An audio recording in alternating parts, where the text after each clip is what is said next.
এই যে দেখেন এইখানে একটা কাজ ভুল করছে আপনার ফ্যানের সুইচ আছে ওইটা হ্যাঁ ফ্যানের সুইচ আছে এইটা ফ্যানের সুইচ সে ওইটার ভিতরে লাইন দিয়ে দিচ্ছে এই যে দেখেন অফ করুন এই যে আপনার বাতির সুইচের ভিতরে ফ্যানের সুইচ দিয়ে দিছে এই যে আমি আবার দেখাই আপনি ওই সুইচটা টিপবেন গিয়ে যান এই যে দেখেন পাশের সুইচ টিপ দেওয়াতে আমাদের লাইন এসে বসে যে অফ করেন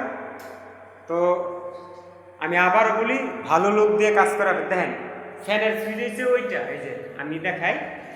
আমাদের ফ্যানের সুইচ হচ্ছে এইটা কিন্তু ঢুকাই দিয়েছি এখন আমরা এই বোর্ডটা আবার খুললে ফ্যানের সুইচ ফ্যানের জায়গা ফ্যানের জায়গাতে লাগাই দেবো এখন আমাদের লাইন আমরা পরিবর্তন করে দিছি আপনার যে ফ্যানের সুইচ ফ্যানের জায়গাতে এনে দিছি আর বাতিটা বাতির জায়গাতে এখন এই যে ফ্যানের সুইচ টিপ দিব এই যে ফ্যানের টিপ দিব এই যে তো ভিডিওটা যদি ভালো লাগে থাকে তাহলে বেশি বেশি করে শেয়ার করবেন ও আমাদের আইডিটা ফলো করতে ধন্যবাদ।